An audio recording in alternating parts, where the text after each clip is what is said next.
today, our learning target is not the multiplication property of exponents, but that you can simplify exponential expressions. The only benchmark we're going to get to today is negative and zero powers. So I want you to write negative and zero powers. And that's going to encompass your learning target of you can simplify exponential expressions. Exponential, root word, exponent, 3 squared, x to the 4th. That's all exponential because it has an exponent greater than 1. So we did this little activity and we noticed a pattern. And now we're going to summarize the pattern that we noticed. It's a negative exponent property. That tells us that if it's not simplified if you ever have a negative exponent. You should never have a negative exponent. It looks weird, we want to simplify it. So the negative exponent property tells us if we have a to the negative n, we need to rewrite it as a 1 over a to the n. A to the negative n is 1 over a to the n. Okay, that's simplifying the negative exponent. Notice here, once you simplify, n turns positive. It has to be, in order for something to be fully simplified, all exponents must be positive. It's really moving it to its opposite, because this is really 1a to the negative n over 1. We're just moving it then. We're going to bring it to the bottom, and a 1 is left on top. Same here. A to the negative n, it's not simplified. I would need to move this to turn it positive. You move it to the top. Turns into a to the n. So negative exponents, I want you to put a little star on your notes. Move to opposite. Okay? Move to opposite. What I mean is top or bottom. Because it's a rational number, and a rational number has a top and a bottom. It's a ratio A over B. Maybe you want to visualize top and bottom, numerator, denominator, technical math terms. Takes a while. It took me a while to really start utilizing the skill. And that's okay. It takes practice. Math is all about practice, practice, practice, practice. So we're gonna practice it. Key thing here for our learning target, simplifying expressions, exponential expressions. So right now my eyes are thinking if I have a negative exponent, I need to turn it positive. That's my main learning target for you today. Negative exponents, turn it positive. How? Moving it to the opposite. If it's on the top, bring it to the bottom. If it's on the bottom, bring it to the top. Okay, here we go. X to the negative 5. See there, little negative? We can't have you. So I bring it down.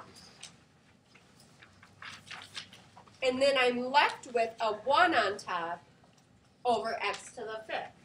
When you move it, the biggest thing my typical 8th grade students do is when they move it, they keep it negative. You can't. When you moved it, you changed the sign too. Because otherwise you just have to move it again. You can't. You have to make sure it turns positive. 2 to the 4th in your homework today. You'll have to actually evaluate these kinds out. There's a 1 on top, 2 to the 4th. 2 times 2, 4, times 2, 8, times 2, 16. This turns into 1 over 2 times 2 times 2 times 2, 1 over 16. You'll have to simplify those ones up.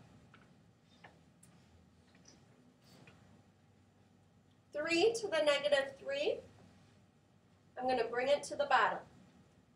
1 over 3 cubed. 3 times 3 times 3.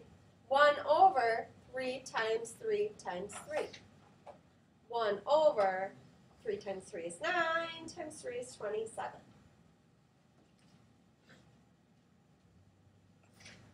X to the negative 2, it's on the bottom. Where should I move it?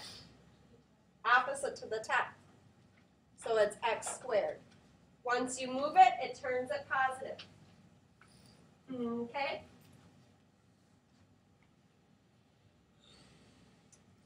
Okay, next advancement. Sometimes you have positive and negative exponents. What do you do to simplify? This is all simplifying exponential expressions. You only box off what is negative. Put a cloud around negative. And then move it. Exclamate that. Box off what's negative. Move it. Don't move anything that's positive. Keep it there. It's all positive and happy. Keep it there. Okay. A cubed, b to the negative 2. Which one's negative?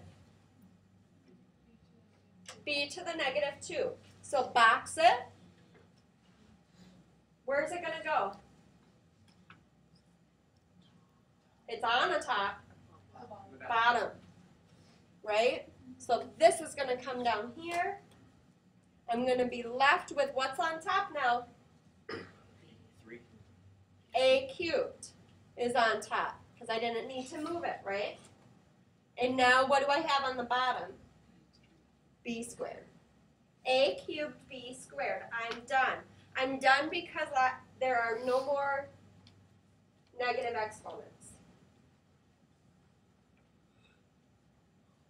Our goal is to make sure there's no negative exponents. X squared over y to the negative 3 z to the 4th. Which one is negative? Box it. Box it off. Well, right now. Box off the negative exponent with the base. It's on the bottom. Where do I put it? Top. So now what do I have on top?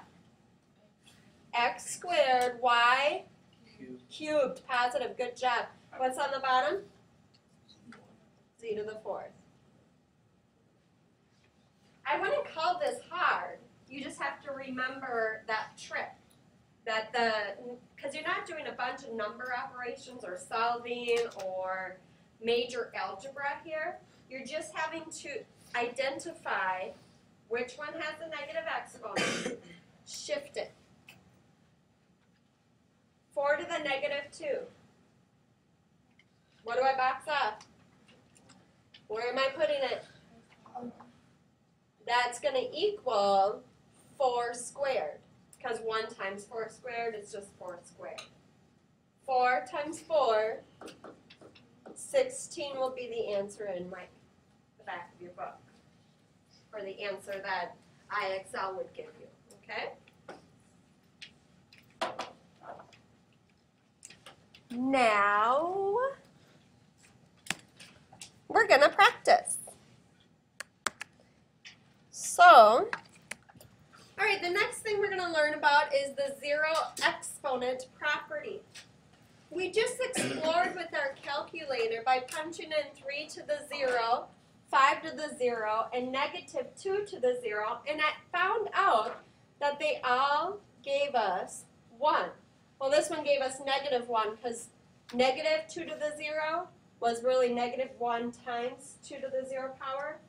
2 to the 0 power is 1. Negative 1 times 1 is negative 1.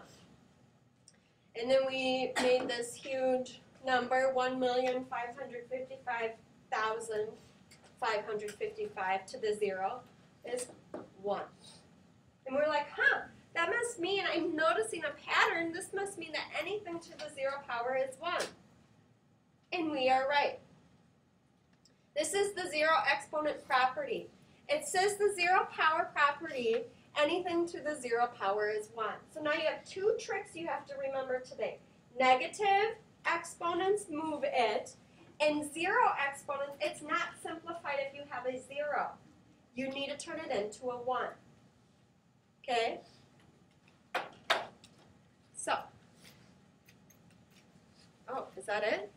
Then we're going to make some examples.